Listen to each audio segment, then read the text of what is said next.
ابراہیم علیہ السلام کو جیسا اللہ نے رتبہ دیا اسی کے لحاظ سے ان کی آزمائشیں اور امتحان بھی بڑے بڑے سخت ہوئے۔ جن کے رتبے ہیں سوا ان کو سوا مشکل ہے، رتبے ملنا کوئی آسان نہیں ہوتا ہے۔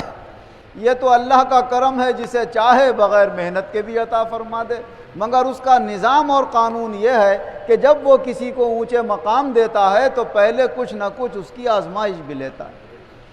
کتنی بڑی آزمائش ہے کہ ابھی اسماعیل علیہ السلام ننھے منھے گودی میں بچے ہیں، باپ کو اپنے اس چھوٹے منھے سے کتنا پیار ہوگا۔ اللہ کا حکم آتا ہے کہ اپنے اس منھے سے اسماعیل کو اور ان کی والدہ کو ایسی جگہ لے جا کر چھوڑ آؤ جہاں پر کوئی آبادی نہ ہو۔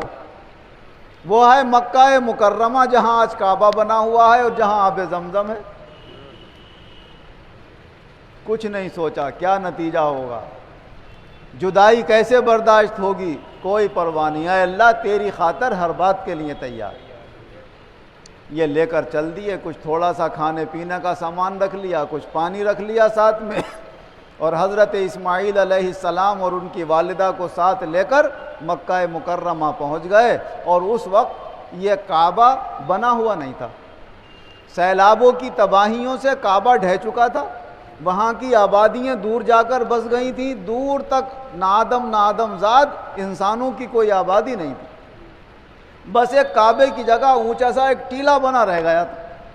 بنیادیں دکھ رہی تھیں اس کعبے کی تھوڑی تھوڑی۔ اس کے قریب لے جا کر اسماعیل علیہ السلام کو اور ان کی والدہ کو جب چھوڑا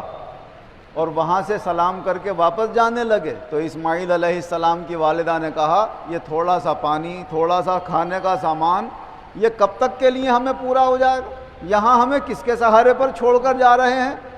تو ابراہیم علیہ السلام نے فرمایا میرے لیے اللہ کا یہ حکم ہوا ہے کہ میں تمہیں اور تمہارے بچے کو یہاں چھوڑ جاؤں۔